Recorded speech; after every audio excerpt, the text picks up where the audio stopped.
Thank you, Matthias, for that overview, because you saved me a lot of time, I think, by already going into some of the details of the scope of the challenge and the complexity also of the European Green Deal itself.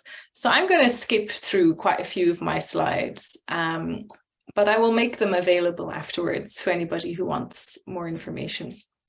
And I think it's also maybe more interesting for everybody that we have more time for discussion. So I'd ask Ewa and Aaron to really interrupt me so that we do have time for discussion rather than letting me talk. So I think from a systemic global perspective, it's important for us to think about, where we are as humanity. This is the human civilizational challenge that we are currently in. The graph that you see is from Ed Hawkins, who is the Show Your Stripes inventor, if you've seen that visualization. And this is a graph of the global average temperature per year for the last more than 2,000 years. And we see very clearly that we are at more than 1 degree Celsius of global warming on average. And this is unprecedented. Yes, thank you, Matthias. It's unprecedented for us as a human civilization. We've had collapses of civilization in ancient history before at regional level, and some of those may have been for climate impacts. But nowhere in our human history do we have experience or knowledge of the sorts of global climatic impacts and global climatic change that we are currently experiencing. So we are in unknown territory. I think it's important for us to keep that in mind. And what that means basically is that transformation is inevitable. So that transformation is coming because the underlying life-supporting systems of our planet are becoming destabilized as a result of human action, as a result of us burning fossil fuels for the last couple of centuries. So that destabilization is having all sorts of knock-on effects on the life-supporting systems of nature that we rely on, our water systems, soil quality, oceans, etc. So this transformation, due to the increase of global temperature, can be limited also by human actions. So the dangerous part of it, we want to limit that. So our ambition globally is to try and limit global average temperature increase to between 1.5 and 2 degrees Celsius. And knowing how the climate system works, knowing that many of the greenhouse gases that we emit into the atmosphere have quite a long lifetime, the chances of us achieving a 1.5 degree global average temperature increase is fairly limited. We're likely to exceed that. So everything from now on is unknown territory. We are working on the basis of scientific models to help us understand what this warmed world could look like, which is a robust and improving science, but also an imperfect science. I think we need to keep that in mind. And we also can think about then the European Green Deal as an effort to try to limit the damage and cope with managing the transformation as best as we can. And somehow some of the policymakers and some of the politicians and some of the societal actors in Europe understand that, and somehow others don't. And we have these contradicting discourses that exist at the same time. And the discussion about economic growth is a very good example of how different visions exist together at the same time. And they can be both correct. They're visions of the future. It's more about the underlying understanding and assumptions that people have about what is possible, what we've achieved, and what we can do, given the context that makes one more aligned with one particular discourse and another more aligned with another discourse. Also, what people have to lose is a very important thing. So I was going to start with a little quiz, but we're going to skip that. And I wanted to, I think, to build on Matthias, what you did really nicely in your presentation, Matthias, was talk about all the different instruments that are currently happening in the EU. So I think maybe I'm going to look a little bit more at the external dimensions of the European Green Deal, and I hope we can have some discussion about that. So here again, I'm going to fly a little bit through some of these slides so that you can see. So just to go back, the external dimensions you can find, and the idea of the EU as a global leader as an underlying principle of what the European Green Deal is about, ensuring that the European Union does not go alone, that it brings other partners with it. So here's maybe something to think about that's a little bit raising the question about this growth and economic growth paradigm that we seem to still exist in. And indeed, the European Green Deal is a growth strategy. This is what it's always talked about. But at the same time, there are hints in there of a different idea of growth, in the sense that until von der Leyen's Commission, growth was always about jobs and GDP. That was what it was about. And now we seem to have this idea that growth needs to be aligned with other principles, other goals. So it's almost like seeing the way we have understood the world until now, turning that on its head and saying, okay, growth is fine as long as it is societally just, and as long as it is environmentally friendly. That's still, of course, up for discussion in every single one of the legislative measures that are under negotiation. But this European Green Deal opens up room for these types of discussions where they never were there before in the political discourse in Europe. I think that's something that, if you are interested in, you can use it as a hook to develop your thinking further. Right, so the key points, we talked, I think, about this also with Matthias' discussion. So I'm going to skip all the internal dimension. Maybe this is an interesting slide just for your information. This is a screenshot from the legislative train, which is a tool that the European Parliament sets, and the link is on the next slide, which shows that under the European Green Deal, we have 61 proposals, legislative proposals that are being prepared. 33 are under negotiation or have reached agreement. 2 proposals have not made any progress. We have made agreement for sure on 13. There's 35 legislative proposals that have arrived at their destination, and 4 have not made it. Maybe that doesn't mean much to you, but from the perspective of EU policymaking, this is a huge amount of legislative work. This is a very big package of measures that have been connected to the European Green Deal. So I think maybe that's just a way of illustrating what Matthias was saying earlier about many different policies, many different pieces of legislation that connect with each other, and they are all being negotiated together. So that's more on the internal, and you can see the link there. But now I want to go more to the external aspects of it, because the external effects or the intentions of the European Green Deal to have external effects are written into the text. It intends that other countries and partners in the world would do more action on climate change as well. It has direct and indirect external effects, and I'll talk a bit more about that in a moment. It also has effects that are different according to the region, the context, or the issue, or the relationship between the EU and that country. And at the same time, its external effects are going to depend dramatically on how the EU implements the European Green Deal and how integrated it is. And it's both internal and external policies. So I'm just going to show this particular graph, because the idea of the European Union as a global leader on climate change implies, and in fact the European Green Deal says this explicitly, that climate change and the objective of climate neutrality has to be integrated into all of its actions, all of its policies, all of its projects. And that means in its external diplomacy as well. So the European Union, I don't have a graph here in this slideshow to tell you, but the European Union is responsible for maybe 9–10%, maybe somebody can correct me on that, of a global share of greenhouse gas emissions currently. Historically, it has, of course, a huge responsibility for the accumulation of greenhouse gases in the atmosphere because of our economic development that is historically much longer. But today, our share of global gas emissions is lower than it was several years ago, and the majority of our emissions, of global emissions, a growing share comes from countries like China, and the US is also a very big contributor to global greenhouse gas emissions.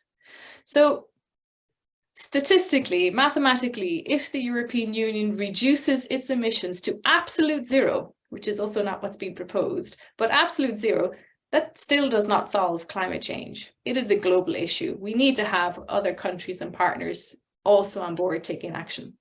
And the European Union has quite a high political responsibility for making sure that countries who have not benefited from the fossil economy but are impacted by climate change can adjust their economies in a way that makes sure that they are allowed to continue to develop economically without making the problem worse. So there's a lot of political and even moral requirements placed on the EU here. So we think about the EU as a global leader. It's not a major military power. We're not thinking about hard power security concerns, but it is an important diplomatic actor. It is an important trading partner for many countries of the world. And it can, through its diplomacy, and it's also an important provider of finance to other parts of the world, through its diplomacy, through how it spends its money or finances projects, but also how it regulates its own market. It can have external effects on other countries. So I'm going to give one example of direct external effects, and that's this thing down at the bottom of the slide called the Carbon Border Adjustment Mechanism. And the Carbon Border Adjustment Mechanism is a policy that has been agreed under the European Green Deal. And the aim of this particular policy measure is to ensure that products entering the European market if they are of high carbon intensity, that they have to pay a carbon border tariff, a tax at the border, basically. And the objective of the policy is not that the EU starts collecting money, that it starts raising funds, although in the short term that will be part of what happens, but it's to force behavior change in those countries and manufacturers abroad who export a lot of products to the European market. They're going to have to think about what that means in terms of their costs, that they have to pay this extra tariff. Can they pass that on to consumers, or what does it mean for all sorts of issues of, cost benefit analysis and so on. So this carbon border adjustment mechanism does not affect all partners equally. So it's not going to affect countries where we don't have high carbon intensive products coming in, but it will affect countries for whom we are a big trading partner. And so you see a country like Saudi Arabia is not so concerned at the moment. Maybe it will be in the future about the carbon border adjustment mechanism. But a country like Turkey that trades quite heavily with the EU has already indicated, for example, that the very existence of CBAM has caused it to reconsider how it approaches climate policies internally. So this is an example of an EU internal policy measure. So it's agreed and adopted inside the EU, can have external effects. There are other examples, but maybe we can go into them later. And then you have examples of more indirect things, like what Matthias was talking about with the circular economy. If the circular economy requires manufacturers to make products that are easy to repair, then, you have to have those manufacturers thinking about that if they want to export their products into the EU. So there are also knock-on effects that are indirect that can have an impact externally. Now, this is very broad brush strokes, but I hope you get the idea. Ewa and Aaron, do you want to stop, or should I keep going? There's so many things that we could talk about. One of the other things I was thinking about was how the European Green Deal has fared under crises, because it came into existence in 2019, and in 2020 we had COVID, and in 2021 and 2022 we have an energy crisis and a Russian invasion of Ukraine. But maybe that will be the source of discussion rather than. Well, I think it would be great to, as a way to kick off discussion, if you want to address that briefly, 2 or 3 minutes, and then what we'll do then is we'll go to questions at first for you, Claire, and then we'll transition straight into a discussion. And maybe just I'll remark now that that is really for anyone to make. It's not just for participants to raise questions, but you're also encouraged to make points. So I'll say that now so that you're thinking about what you might say. Okay, back to you, Claire. Thank you, Aaron. That's also useful because I have discuss here at the bottom of the slide, because of course we don't have enough research yet on many of these issues, because this is recent history. For researchers, it's a lot easier for us to look back and see what has changed than to be in a situation and think what could change. So, oh, sorry, I don't know why that happened. So, for example, in the EU, since the publication of the European Green Deal in December 2019, we've seen challenges with regard to, for example, democratic governance inside Europe, questions about the rule of law. What does that mean for the European Green Deal to be implemented? We've had the COVID-19 pandemic, and we've had to make decisions about our economic recovery. We've had the Russian invasion of Ukraine in 2022, and the energy crisis that started in 2021, but is tied up with this. And so the EU, interestingly, we could think of this as potentially to be seen maybe with future research, an example of Commission entrepreneurialism, and an example of how the European Green Deal maybe has grown beyond its original intention. So as Matthias was talking, yes, Ursula von der Leyen is a member of the Conservative Party, but the European Green Deal has taken on a life of its own almost.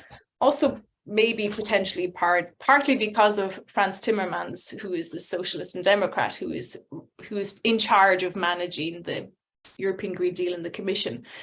But what happened with COVID is that despite calls from business lobbies, from Czechia, from Poland, from other countries, saying that we need to concentrate on helping our economies recover and put aside our climate policies, instead of that, the European Commission wrote a proposal for economic recovery that put the European Green Deal at the heart of it. And yes, we can critique it as saying it wasn't sufficient from the perspective of the challenge we're seeing. But what the European Green Deal, what the COVID-19 policies of recovery did was that they took the European Green Deal as a baseline framework for deciding new things. And they actually, in some cases, went further than what the European Green Deal proposed. So one example is under COVID-19, we had the budgetary decisions for the European Union.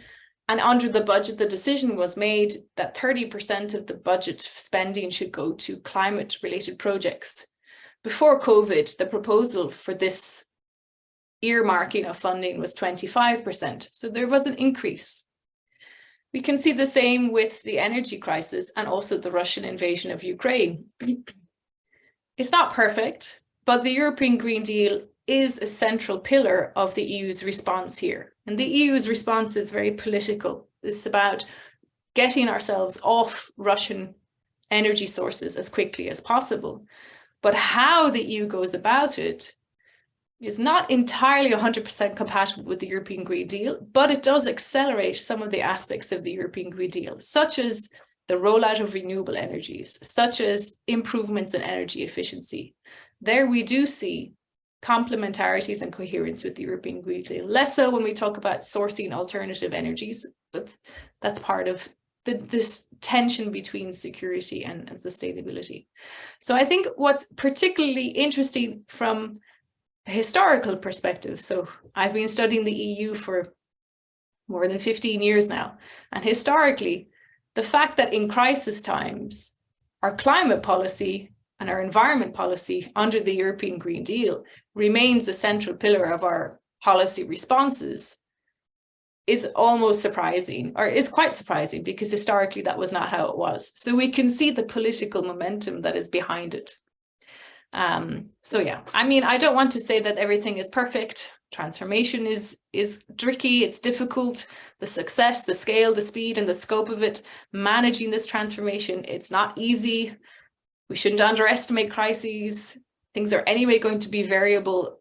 But we do have, with the European Green Deal, as Matthias said, a kind of a roadmap or a compass or an understanding of where we need to get to, which is not something that we've had so comprehensively before. Great, thank you, Claire.